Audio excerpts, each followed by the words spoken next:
आखिर जो चीन 1978 में भारत से कई गुना पीछे था, आज वो हमसे इतना आगे कैसे है। जो लग्जरी चीजों के बारे में सोच भी नहीं सकते थे, वो आज महंगी कारों में घूमते हैं।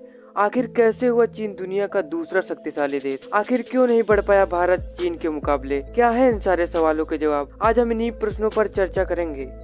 दोस्तों, 1978 में जब चीन ने आर्थिक सुधार की शुरुआत की तो वहां प्रति व्यक्ति आय 155 अमेरिकी डॉलर थी, जबकि भारत की प्रति व्यक्ति आय तब 210 डॉलर थी। साफ है कि भारत में तब कई ज्यादा समृद्धि थी, लेकिन अब तस्वीर एकदम बदल चुकी है। चीन संपन्नता और वैभव के साथ हर क्षेत्र में बहुत आगे जा चुका है। बिना किसी शक के लोग उसे अमेरिका के बाद दुनिया की दूसरी ताकत मानते हैं। 1978 के रिफॉर्म ने भारत को चीन के मुकाबले बहुत पीछे धकेल दिया है। भारत में आर्थिक सुधारों का सिलसिला 1991 में से शुरू हुआ। उस दौरान चीनियों की प्रति व्यक्ति आय 331 डॉलर हो गई, जबकि भारत की प्रति व्यक्ति आय 309 डॉलर थी। अब चीन की प्रति व्यक्ति आय भारत से 5 गुना ज्यादा है। साल 2015 के आंकड़ों के मुताबिक चीन की प्रति व्यक्ति आय जहां 7,925 डॉलर थी, वहीं भारत की प्रति व्यक्ति आय 1,582 डॉलर थी। 25 साल में चीन की प्रति व्यक्ति आय 24 गुना बढ़ी। कभी हमारी तुलना में गरीब रहे चीनी आज हमसे करीब 5 गुना अमीर हो गए हैं, क्योंकि 1991 के बाद से हमारी प्रति व्यक्ति आय सिर्फ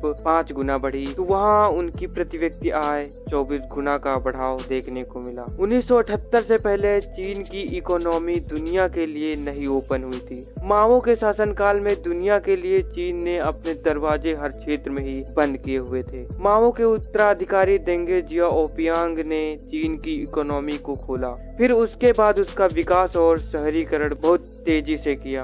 1978 से पहले चीन की 90% आबादी बहुत गरीब में रहती थी।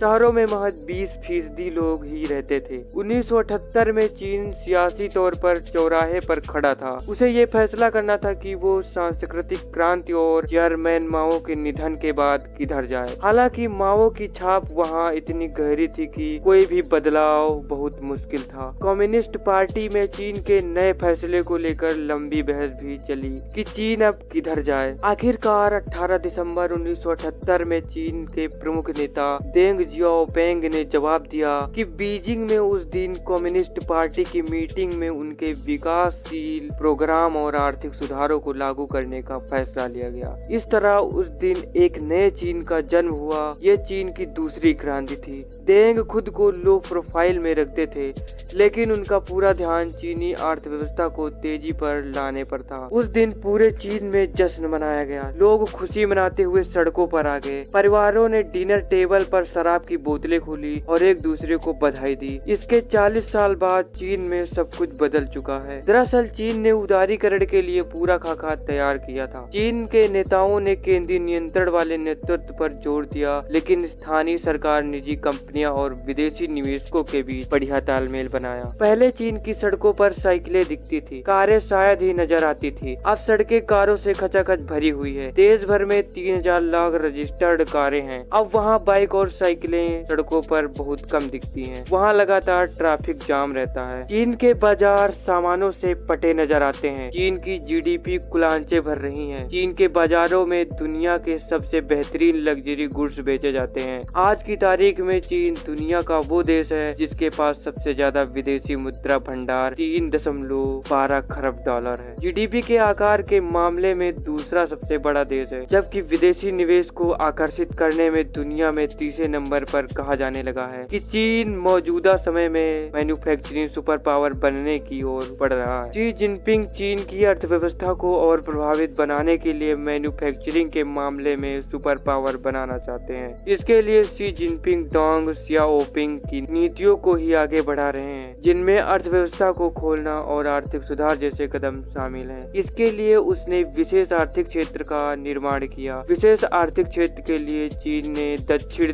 तटीय प्रांतों को चुना। चीन का विदेशी व्यापार 17,500% बढ़ चुका है। 2015 तक वो विदेशी व्यापार में दुनिया में अगुवा बन गया। 1978 में चीन ने पूरे साल जितने व्यापार किए अब वह उतना महज 2 दिन में कर लेता है। 2024 के आंकड़ों के अनुसार भारत की जीडीपी 3.7 ट्रिलियन अमेरिकी डॉलर के करीब है, जबकि चीन की जीडीपी 17.7 ट्रिलियन अमेरिकी डॉलर है। चीन की अर्थव्यवस्था हमसे कम से कम 5 गुना ज्यादा बढ़ गई है। चीन भारत की तुलना में कहीं ज्यादा सामान का उत्पादन करता है। चीन के श्रमिक भारत की तुलना में 1.6 गुना ज्यादा उत्पादन करते हैं। इसका मतलब ये भी है कि चीन की उत्पादकता भारत की तुलना में 60% ज्यादा है। दोस्तों, इन 45 सालों के बीच भारत चीन से 5 गुना बढ़ चुका है और इसका एकमात्र कारण है वहाँ के लीडर और पॉलिटिशियन।